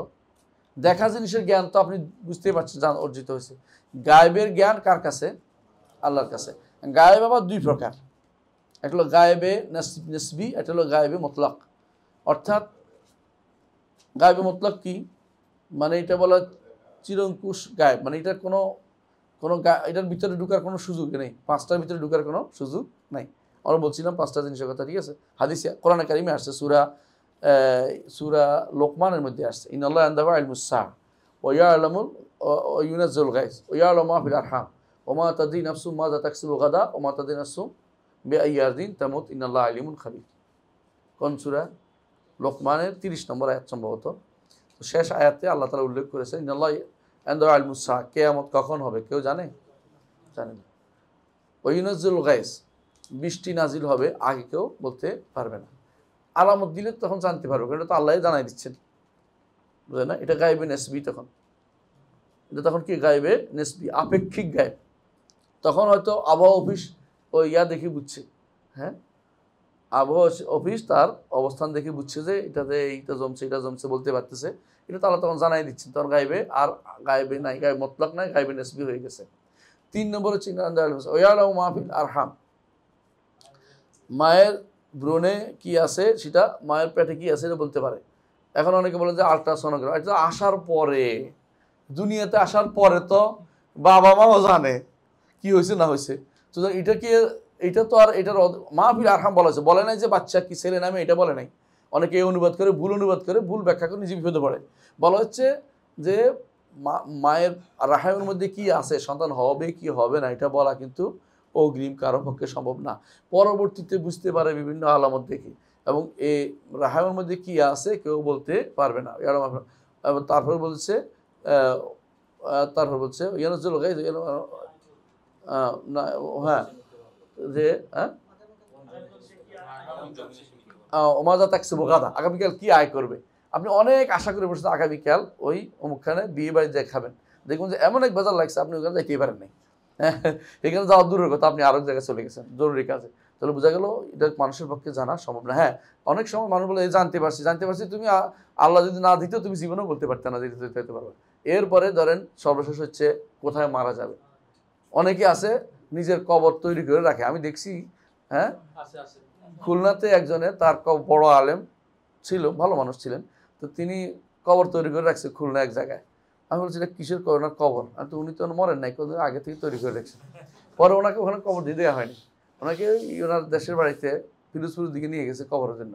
তো বোঝা গেল যে কবর কে কোথায় মারা যাবে কেউ বলতে পারে না। ইসলাম ইতিহাসটা স্পষ্ট জিনিস যে কবর কোথায় হবে কেউ বলতে পারবে না, যত মানুষ কখন কোথায় মারা যাবে। এখন বলছে আমি ধরে রাখছি এখানে মরতে হইব, তো এটা তো বিভিন্ন আপনি এটা তৈরি করছেন, কিন্তু বাস্তবে এটা জানার কোনো সুযোগ নেই। এমন হইতে পারে এই মুহূর্তে এখানে আপনি মনে করছেন যে আসলে এই মুহূর্তে এখানে মৃত্যু নাও হইতে পারে, ঠিক আরেক জায়গায় মৃত্যু হইতে পারে। তো বিভিন্ন আলামত দেখে বলা আর বাস্তব জানা এক জিনিস না, দুটাকে এক জিনিস মনে করার কোনো কারণ নাই। আলামত দেখে বলার পরে অনেক সময় ঠিক হয় না, অনেক সময় মরতে মরতে বেঁচে গেছে, কি বউরে নিয়ে গেছে হাসপাতালে, বউ মরে যাবে, দেখো স্বামী কিছুক্ষণ পরে মরে গেছে, বউ আরো অনেক বছর বেঁচে গেছে। তাহলে আলামত দেখেও ঠিকমতো বলা যায় না, ঠিকটা বলা যায় না। এই জন্য মাফাতে হলো গায়েব, গায়েবের চাবিকাঠি কার কাছে? লা ইয়ালামু ইল্লা তিনি ব্যতীত কেউ জানে না। ওয়ায়ালামু মা ফিল আরহামি ওয়ায়ালামু মা ফিল বাররি ওয়াল বাহর, ডাঙ্গায় এবং সমুদ্রে কি আছে কে জানেন? আল্লাহ। ওয়ামা তাসকুতু মিন ওয়ারাকাতিন ইল্লা ইয়ালামুহা, গাছের একটা পাতা পড়লে কে জানে? আল্লাহ তাআলা জানেন। ওয়ালা হাব্বাতিন ফি যুলুমাতিল আরদি ওয়ালা রাতবিন ওয়ালা ইয়াবিসিন ইল্লা ফি কিতাবিম মুবিন, একটা হাব্বা, একটা দানা মানে একটা শস্য দানা যেটাকে বলে, সেটা জমিনের অন্ধকারে অথবা কোনো ভিজা জায়গাতে অথবা শুকনো জায়গাতে যেটাই পড়ুক এখন আর জানার মধ্যে নাই, ইল্লা ফি কিতাবিম মুবিন, সবই আল্লাহ তাআলার কিতাবের মধ্যে লেখা আছে। কিতাবটা কি? লহে মাহফুজে সব লেখা আছে, লহে মাহফুজে সব লেখা আছে। তাহলে বোঝা গেল যে এই সবগুলি শুধু জানা, যেমন আমরা এখানে উনি আনছে এটা বোঝানোর জন্য, আল্লাহ তাআলা ইলমের বিষয়টা জানানোর জন্য। এটা দ্বারা তিনি রদ করেছেন কাদেরকে? কাদারিয়া, জাবারিয়া, তারপরে মুতাজিলা, হ্যাঁ, তারপরে ফালাসিফা। যারা ফালাসিফারা কি মনে করে আল্লাহ তাআলা মৌলিক জিনিস শুধুমাত্র মূল জিনিস জানেন, অতিরিক্ত জিনিস জানেন না, এগুলি তিনি রদ করেছেন। আল্লাহ ইবনে তাইমিয়া রদ করেছেন। তাহলে এই আয়াত থেকে আমরা কি পাইলাম? এক নম্বর হচ্ছে সিফাতুল ইলম সাব্যস্ত করা। দ্বিতীয়ত মুতাজিলাদের রদ করছে, যারা বলে যে আলিম তবে তিনি তার ইলম নাই, এটা রদ করেছেন। কারণ তিনি জানেন বলতেছেন, এটা জানেন এটা জানেন এটা জানেন বলেছেন, এটা হলো অবশ্যই তিনি বিস্তারিত জানেন। আচ্ছা, আর ইলম, তার ইলম, তৃতীয় উপকারিতা হচ্ছে তার ইলম সব কিছুকে পরিবেশন করে আছে। চতুর্থ উপকারিতা হচ্ছে যে রাসূলুল্লাহ সাল্লাল্লাহু আলাইহি সাল্লাম গায়েব জানে, এটা বলা যাবে না, গায়েব জানে কে? আল্লাহ। এবং রাসূলুল্লাহ আমাদেরকে অনেক গায়েবের সংবাদ দিয়েছেন, এটা কি বলবেন তাহলে? আল্লাহ তাকে জানিয়ে দিয়েছেন, যতটুকু জানিয়ে দিয়েছেন এর বাইরে তিনি জানেন না।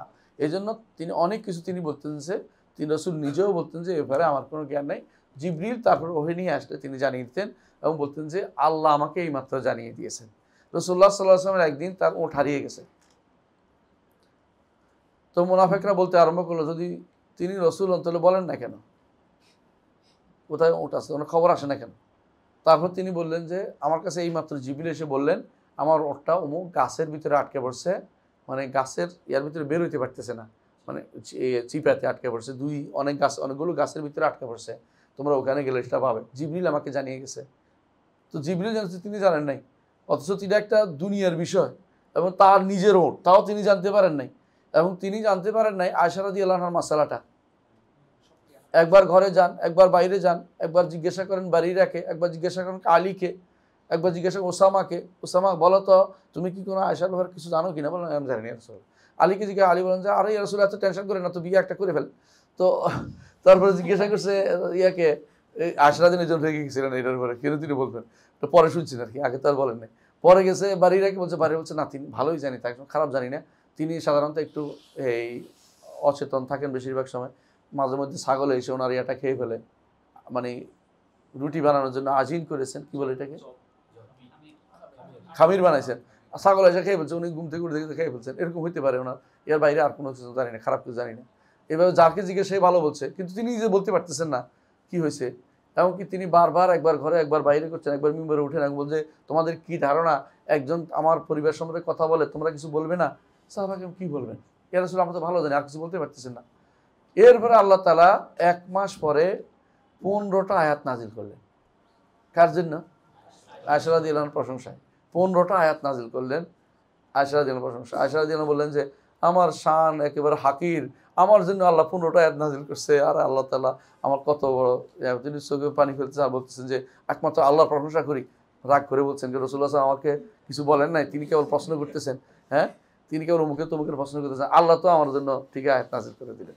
হ্যাঁ, তো বোঝা গেল যে আয়েশা রাদিয়াল্লাহু আনহার ব্যাপারটা আল্লাহ তাআলা রাসূলুল্লাহ সাল্লাল্লাহু আলাইহি ওয়াসাল্লাম জানেন নাই অনেক কিছু। রাসূলুল্লাহ সাল্লাল্লাহু আলাইহি ওয়াসাল্লাম অনেক কিছু ব্যাপারে জিজ্ঞাসা করছে, এই বাচ্চা জান্নাতি এক মহিলা বলে ফেলছে। রাসূল কি বললেন, কিভাবে জানলে? আমি তো জানি না, আমি তো জানি না, আমি রাসূল, আল্লাহ রাসূল আমি জানি, তুমি কিভাবে জানলে? বলে ইয়া রাসূলুল্লাহ তো ছোটো বাচ্চা। বলে না তা হইতে পারে না, আমি আমার কাছ থেকে কোনো ওহী আসে, ওহী আসার পরে তিনি বলছেন যে ঈমানদারের সন্তানরা অবশ্যই জান্নাতি, কিন্তু কাফেরের সন্তানের ব্যাপারে তিনি শেষ পর্যন্ত তিনি আমাদের কোনো সিদ্ধান্ত দেন নাই, আমি জান্নাত জাহান্নাম বলতে পারছি না। তাহলে বোঝা গেল কোনো বর্ণায় আসছে তারা তাদের বাপের সাথে সম্পৃক্ত হবে, এটা হলো যে যাদের মধ্যে তারা কাফের, যাদের মধ্যে তারা ঈমানদার বলে বিবেচিত হবে তারা তো বাপের সাথে সম্পৃক্ত হবে না, হাসরের মাঠে পরীক্ষা করাবে, এটা আমরা বলে থাকি, তাই না? তাহলে বোঝা গেল যে এলমের কিছু জায়গা আছে যে জায়গা আল্লাহ তাআলা তার নবীকেও জানাননি।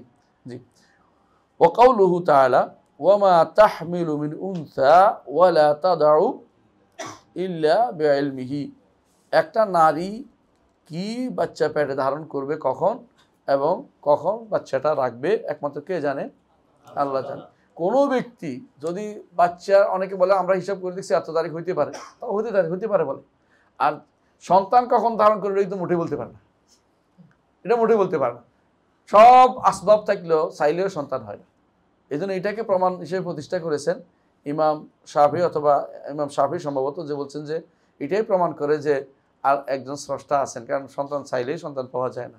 সুতরাং এটা একটা প্রমাণ যে একজন স্রষ্টা এখানে তার কর্মকাণ্ড কার্যকর রয়েছে, অনেকেই চাইলেও সন্তান পায় না।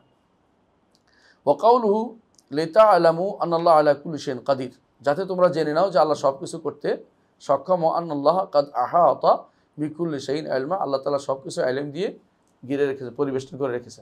দুইটাই, শুরুতেও ইলম শেষেও ইলম, আয়াতের শুরুতেও এবং শেষেতে। সূরা তালাকের 12 নম্বর আয়াত দেখছেন তো। তো এর দ্বারা কি বুঝাইলেন যে আল্লাহ তাআলা তিনি সব কিছু করতে সক্ষম, এটা যেমন বুঝাচ্ছেন, সাথে এহাতা বুঝাচ্ছেন, ইলমও বুঝাচ্ছেন। ইলম গুণ সাব্যস্ত হইলো, এহাতা গুণ সাব্যস্ত হইলো, কুদরত গুণও সাব্যস্ত হইলো, তাহলে একই সাথে। কিন্তু উদ্দেশ্য ওনার এখানে আনা এই জন্য যে ইলম, আল্লাহ তাআলা ইলম গুণটা সাব্যস্ত করা, আল্লাহ তাআলা ইলম গুণটা সাব্যস্ত করা। আচ্ছা, তো এখানে একটা জিনিস আছে যে সব কিছু তার ইলমের অন্তর্ভুক্ত, কুল্লু শাইইন কাদির, ওয়ান আল্লাহ আহাতা কুল্লু শাইইন ইলমা, সব কিছু ইলম দিয়ে পরিবেষ্টন করে রাখছেন। এর অর্থ হলো পরিবেষ্টনটা কি দিয়া? ইলম দিয়া, বুঝছেন তো কথাটা? তো যেখানে যেখানে আল্লাহ তাআলা পরিবেষ্টনের কথা বলছে সেখানে কিন্তু ইলম দিয়ে পরিবেষ্টনের অর্থ হবে, এটা মনে রাখবেন, সব জায়গায় এটা মনে রাখবেন। আহাত অর্থে ইলম দিয়ে পরিবেষ্টন করা, কুদরত দিয়ে পরিবেষ্টন করা, ক্ষমতা দিয়ে, হুকুম, সব কিছু দিয়ে পরিবেষ্টন, সৃষ্টিকে পরিবেষ্টন করে আছেন। তাই বলে আমরা পরিবেষ্টন অনেক সময় কী দিয়ে করি? কাপড় দিয়ে পেঁচায় রাখি, হাত দিয়ে ধরে রাখি, এগুলি যেন উদ্দেশ্য কারো না বুঝেন, মনে রাখতে হবে। কারণ স্রষ্টা কোথায়? আরশের উপরে, ওখান থেকে তিনি সব কিছু তার ইলম দিয়ে সব কিছু পরিবেষ্টন করে আছেন। এইভাবে ঈমান আনতে হবে, যেভাবে আমরা বলে থাকি। আমরা কি বুঝাতে পারছি কথাটা? আচ্ছা, এখন এখানে কুদরতের কথা আসছে, তাই না? কুদরতের কথা আসছে না? কাদির, কুদরত আসছে না? কুদরত, সব কিছুকে তিনি এলমের সাথে কুদরতের কেন উল্লেখ করলেন? কারণ এলমের একটা অংশ হচ্ছে তাকদির নির্ধারণ। সৃষ্টিকুলের তাকদির নির্ধারণ করছেন না আল্লাহ? এই জায়গাতে একটা ভুল হয়ে বলে যাচ্ছি। আল্লাহ তাআলা সৃষ্টিকুলের তাকদির নির্ধারণ করেছেন, তাই তো? কি নির্ধারণ করেছেন তিনি জানেন কিনা? জানেন কিনা? জানেন। তিনি জানেন কি নির্ধারণ করেছেন। এখন এই জায়গায় এসে মুতাজিলারা খুব বিপদে পড়ে গেছে। মুতাজিলারা বিপদে পড়ে গেছে। তো তাদেরকে যদি জিজ্ঞাসা করা হয়, মানে এমনিতে আমাদের সালফে নীতি হচ্ছে তাকদির হচ্ছে আল্লাহর ইলম, মানে আল্লাহর ইলম, তাকদির হচ্ছে আল্লাহর কুদরত, দুটোই আছে। সালফে সালেহিনরা বলতেন, অর্থাৎ তাকদির আল্লাহর কুদরত অন্তর্ভুক্ত। তিনি কুদরতের ভিত্তি নির্ধারণ করেছেন, তার ক্ষমতা নির্ধারণ করেছেন, কাকে কি নির্ধারণ করেছেন।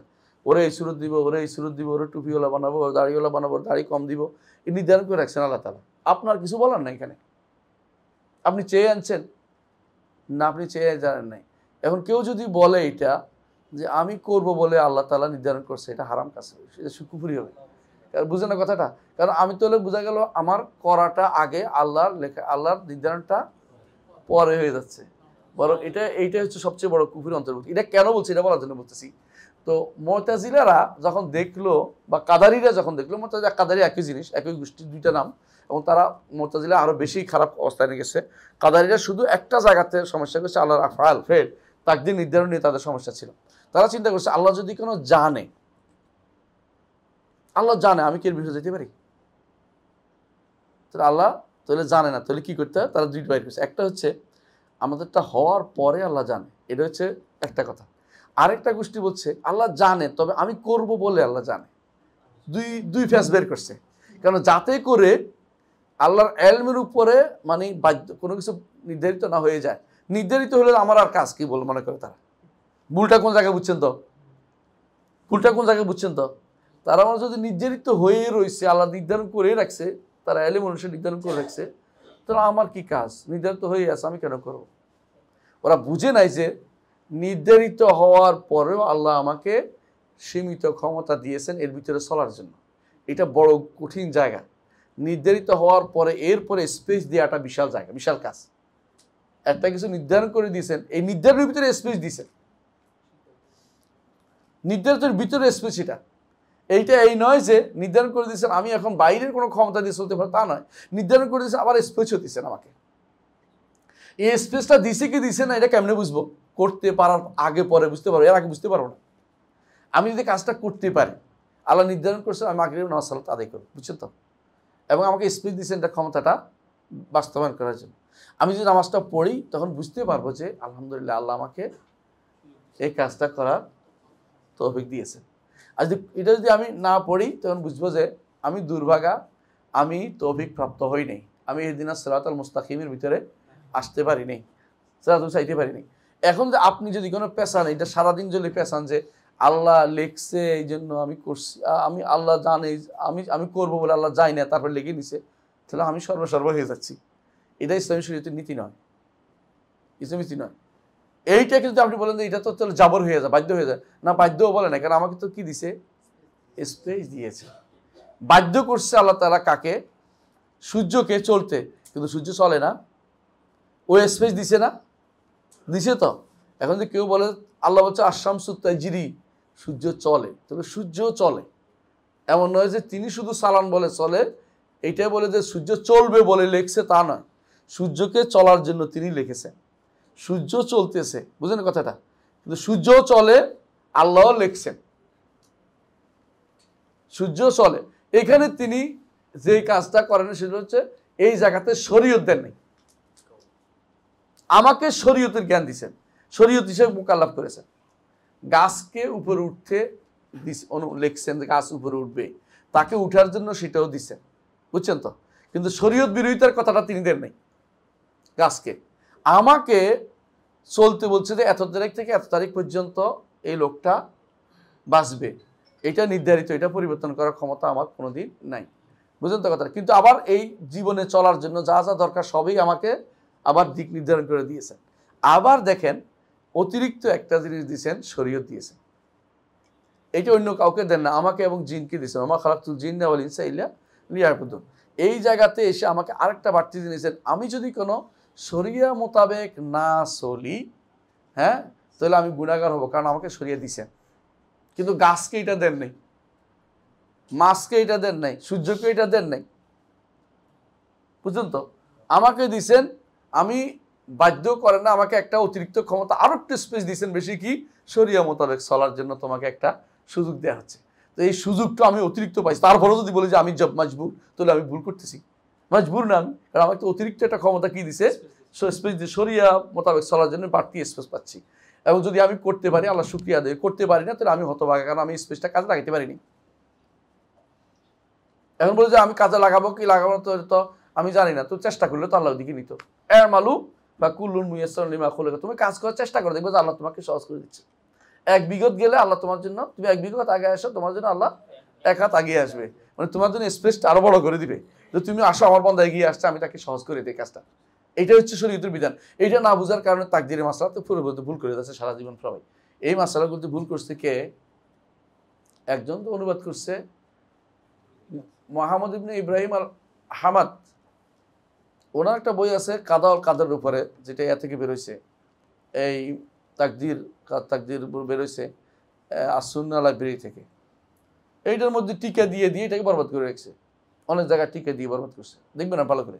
আরেকটা হলো শেখ মোহাম্মদ সাল্লাহ উসাইমিনের এই আকিদাল ওয়াসিতিয়া টিকা দিয়ে একজনে বরবাদ করে ফেলছে, এবং সে শুদ্ধ করার নিয়ত তার নাই, ঝগড়াঝাটি করতেছে সারাদিন। একজন মানুষ ভুল হলে শুদ্ধ করা উচিত, ভুল হলে শুদ্ধ করা উচিত, কোনোদিনই তর্ক করা উচিত না। এটা ইলমের কথা। আল্লাহ এইটা যদি কোনো, সে যদি কোনো আর কিছু না হয়, সালাফদের বই পড়লে যথেষ্ট। সলফে সালেহিন এটাই বলছেন যে হাত্তাল আইজ ওয়াল কাইস, একজন কি পারবে কি পারবে না এটা আল্লাহ নির্ধারণ করছে। এখন যদি বলে আমি পারবো না, এটা নির্ধারণ করে আমি পারবো না, এটা আল্লাহ নির্ধারণ করছে, এটা আমি ইখতিয়ার করতে পারি? তো এটা বেহুদা কথা না। আমি পারবো, কে চায় না না পারতে? সবাই চায় পারতে। আমি করব বলে আল্লাহ নির্ধারণ করছে, কথা বলা কোনোভাবে জায়েজ নেই, এটা কুফরি কথা, এটা কোনোভাবে বলা যাবে না। আল্লাহ তাআলা সবকিছু আলা কুল্লি শাইইন কাদির ওয়া আন্নাল্লাহা কাদ আহাতা কুল্লি শাইইন ইলমা, এটুকু আমাদের আলোচনার ভিতরে থাকে। এরপর আসি, লম্বা না করি, এরপরে আসি যে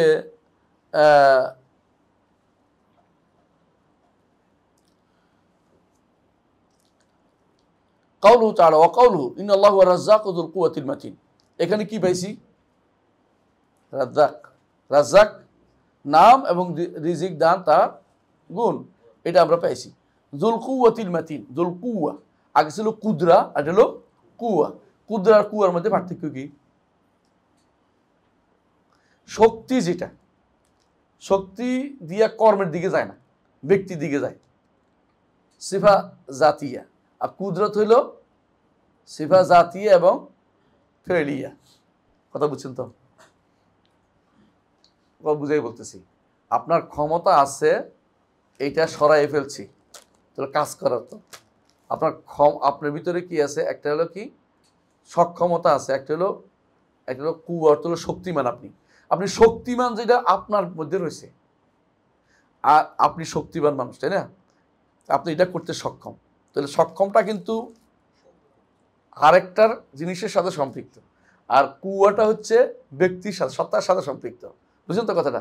তাহলে বোঝা গেল যে কুদরতটা সিফা জাতিয়া ও ফেলিয়া, আর কুয়াটা সিফা জাতিয়া। বুঝাতে পারছি কথাটা?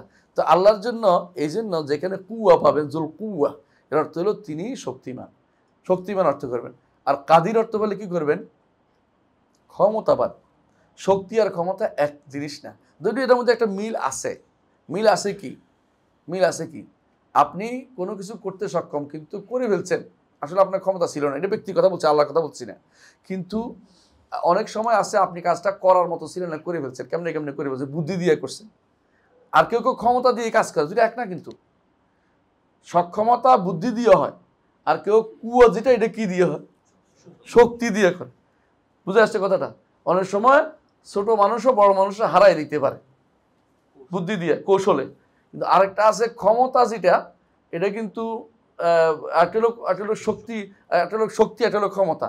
তো শক্তি যেটা এটা হলো শক্তি দেখায় করা, আর একটা হলো ক্ষমতা হলো বুদ্ধি দিয়ে। তাহলে আপনি বুঝছেন এটা কর্মমুখী, এটা কি ব্যক্তি সত্তামুখী। দুইটাকে একসাথে করা যাবে, একরকম অনুবাদ করা যাবে না। দুর্ভাগ্যবশত অনুবাদগুলি সবই করছে কুদরতত্ত্ব শক্তি, কুহতত্ত্ব শক্তি। তো আমরা কোথায় গেছি?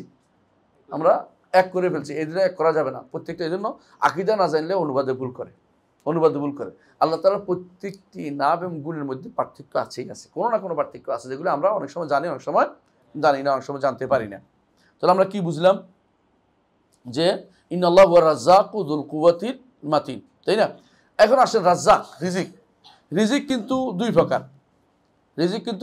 প্রকার। একটা হচ্ছে যে জিনিস দুনিয়াতে কাজে লাগে সবই রিজিক। ঈমান, তার ইলম, তারপরে আপনার জন্য সন্তান সন্ততি দেয়া, এগুলো সবই কিন্তু রিজিক। আবার রিজিকের আরেকটা হচ্ছে যেটা মানুষে খায়, সবাই খায়, প্রাণীকুল সবাই খায়, আম। তাহলে রিজিক আছে কি আছে? নামমাত্র রিজিক আছে যেটা সবাই পায়। একটা হলো আসল রিজিক আছে, সেটা কে পায়? ইমানদাররা পায়, ইমানদাররা পায়। তাহলে সব এমন একটা দিক থেকে রিজিক আল্লাহ সবাইকে দেয়, সব মানুষকে রিজিক দেয়। আরেকটা দিচ্ছি রিজিক, বিশেষ রিজিক কাকে দেয়? ইমানদারদেরকে দেয়। এটা কিরকম? আমরা আগে বলছিলাম, একটা হলো মুতলাকুল ঈমান, একটা হলো ঈমানুল মুতলাক। পার্থক্য মনে আছে? কেমন রাখছেন? মুতলাকুল ঈমান হচ্ছে নামমাত্র ঈমান, আর ঈমানুল মুতলাক মানে পরিপূর্ণ ঈমান। নামমাত্র ঈমান পরিপূর্ণ এক কথা নয়। আল্লাহ তাআলা রিজিক সবাইকে দেন। তো রিজিক যেটা কাফের অন্যদেরকে দেন, কাফের ফাসিকদের যাদেরকে দেন, ওদেরকে দেন কোনটা? যেহেতু তিনি রাজ্জাক, সেই হিসাবে নামমাত্র রিজিক তাদেরকে দেন। আর ঈমানদারদের জন্য দুনিয়া তো সুন্দর রিজিক, হ্যাঁ, আখিরাত তার জন্য সর্বোত্তম রিজিক, তাদের ব্যবস্থাপনা আল্লাহ তাআলা করবেন। সে সর্বদিক থেকে তিনি কি? রাজ্জাক। তিনি রাজ্জাক। এটার ফলে আমাদের বিষয়। আরেকটা হলো মাতিন, এটা আরেকটা গুণ আল্লাহর জন্য। সেটা কি? মাতিন হচ্ছে যার শক্তিতে তিনি পরিপূর্ণ। শক্তি, কু অর্থ শক্তিমান, আর মাতিন অর্থ হলো পরিপূর্ণ শক্তিমান। তাহলে অর্থ কিন্তু বেশ কম আছে। মাতিনও আল্লাহর নাম, কওয়িও আল্লাহর নাম, কিন্তু অর্থের দিক থেকে একটু বেশ কম করতে হবে আপনাকে, একই অর্থ করতে পারবেন না। এই জন্য যদি একই অর্থ করে, বোঝা গেল তিনি আল্লাহর নামগুলিকে একরকম বানিয়ে দিচ্ছেন। এটা করা যাবে না। প্রত্যেকটা নামের ভিন্ন ভিন্ন কিছু না কিছু বাড়তি অর্থ অথবা কিছুটা ভিন্নমুখী অর্থ আছে। রহমান আর রহিমের মধ্যে পার্থক্য কি? হ্যাঁ, এটা ঠিক। আরেকটা বলেন। হ্যাঁ, এটা কারণটা কি? হ্যাঁ, রহমান হচ্ছে মুসলিমদের জন্য আল্লাহ, আর রহিম হচ্ছে সবার জন্য। না, নাকি উল্টাটা?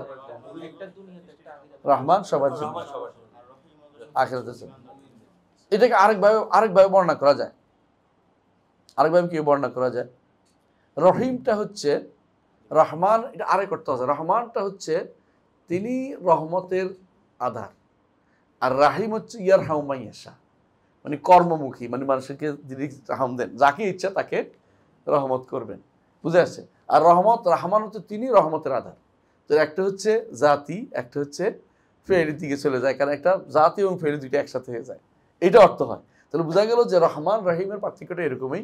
একটা হচ্ছে তিনি রহমত, মুতলাকুর রহমত। একটা হচ্ছে তিনি নামমাত্র রহমত, যাকে ইচ্ছে তাকে দেন, দয়া করেন। দয়া তিনি করতে পারেন অনেককে। হ্যাঁ, একটা কখনো কখনো তিনি কাফের প্রতিও দয়া করেন, দুনিয়াতে করেন না? নাহলে কাফের প্রতি দয়া নামমাত্র, যেটা না হলে দুনিয়া, যেমন কুকুরকেও আপনি মানবেন যে কুকুর দিয়ে এটা হাড্ডি দিয়েও কুকুরে খুশি করে রাখেন, তাহলে দুনিয়াতে আল্লাহ তাআলা তাদেরকে সেরকম জিনিস দিয়ে থাকেন। এই জন্য বলা, নেয়ামতের ক্ষেত্রেও আল্লাহ তাআলা কি নেয়ামত দেন কাফেরদেরকে? যদি নেয়ামত যদি বুঝায় এটা যে তাকে দুনিয়াতে চলার মতো যা প্রয়োজন, আল্লাহ হতে পারে, সমস্যা নেই। আল্লাহ তাআলা দুনিয়াতে যদি এটা বোঝানোর উদ্দেশ্য যে দুনিয়াতে চলার মতো তার যারা দরকার, তাহলে এই নেয়ামত দিচ্ছেন।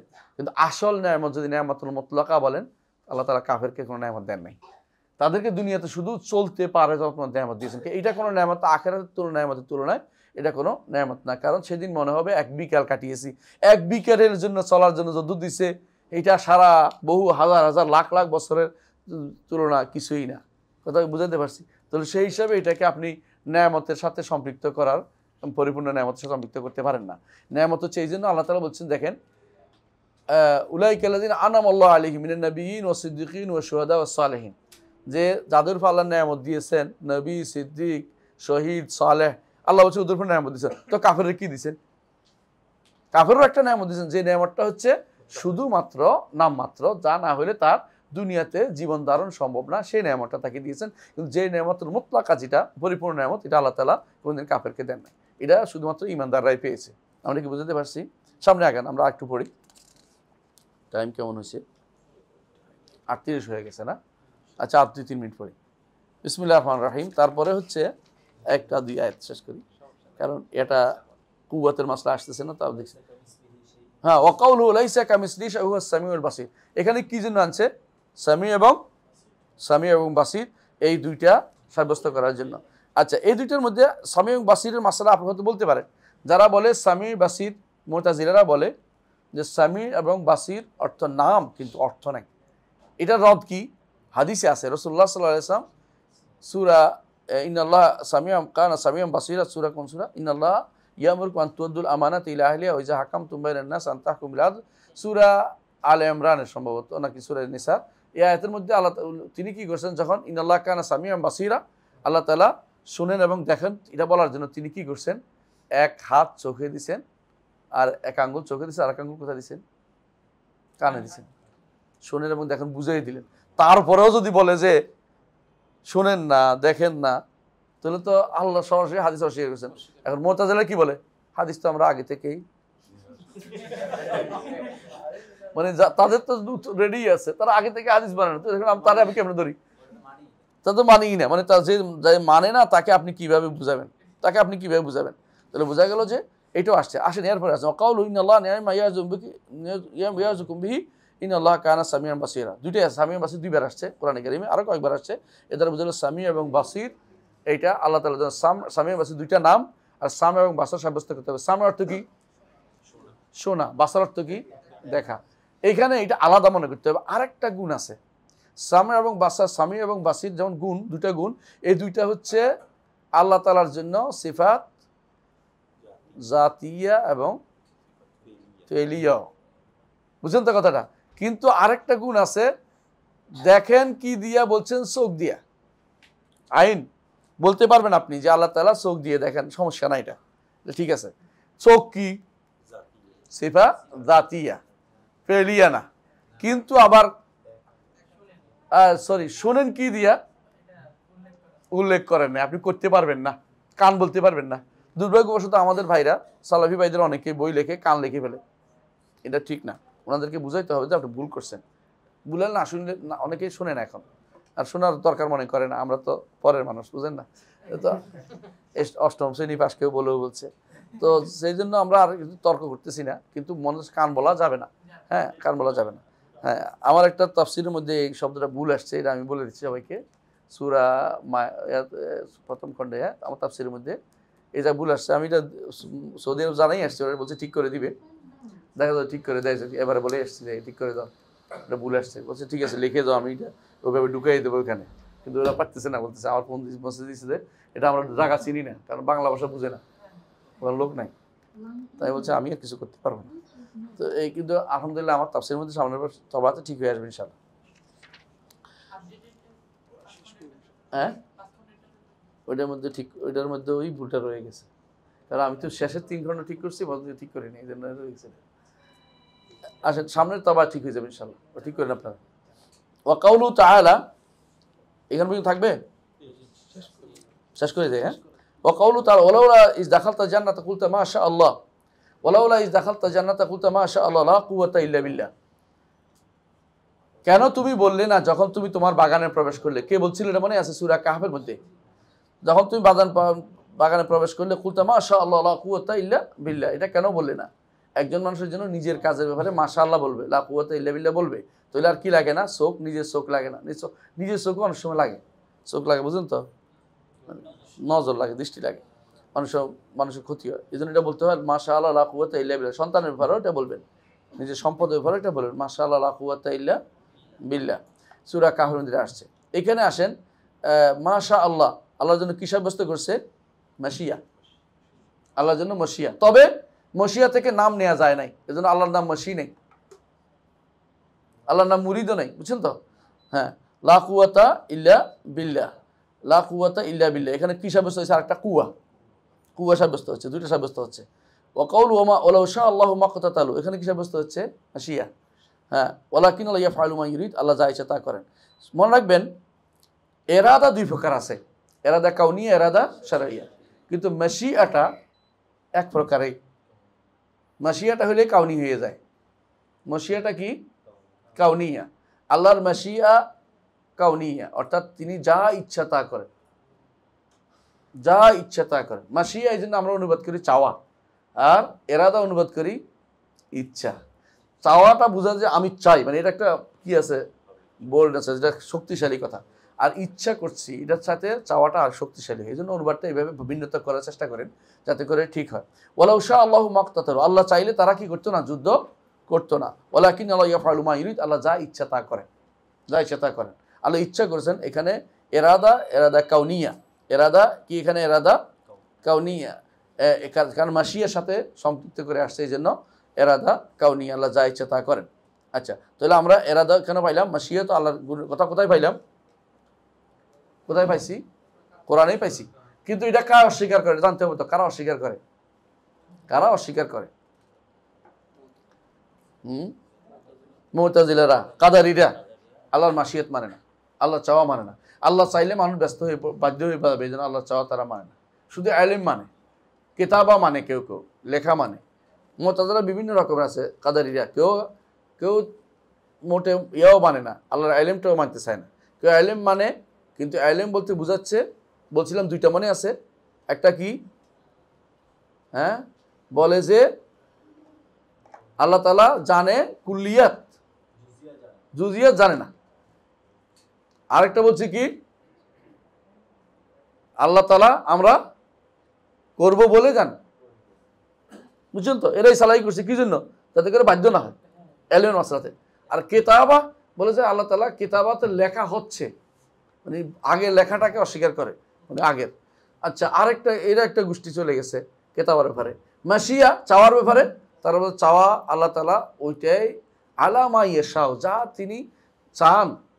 চাওয়াটা হচ্ছে, আমার চাওয়াটা হচ্ছে আমাদের, আল্লাহ তাআলার চাওয়াটা অস্বীকার করে একটা গোষ্ঠী পুরাই।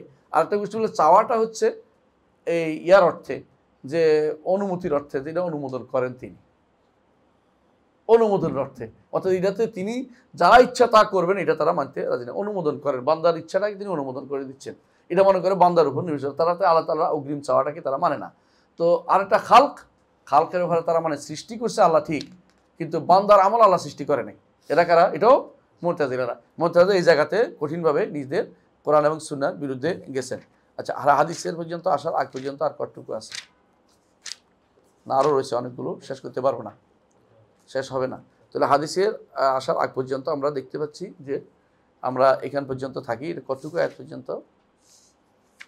এইখানে এই জায়গাতেও আমরা দেখতে পাই, এইখানেও কওলু সুবহানাহু পর্যন্ত এখানে থাকো। কেমন? তাহলে আমরা বুঝতে পারবো।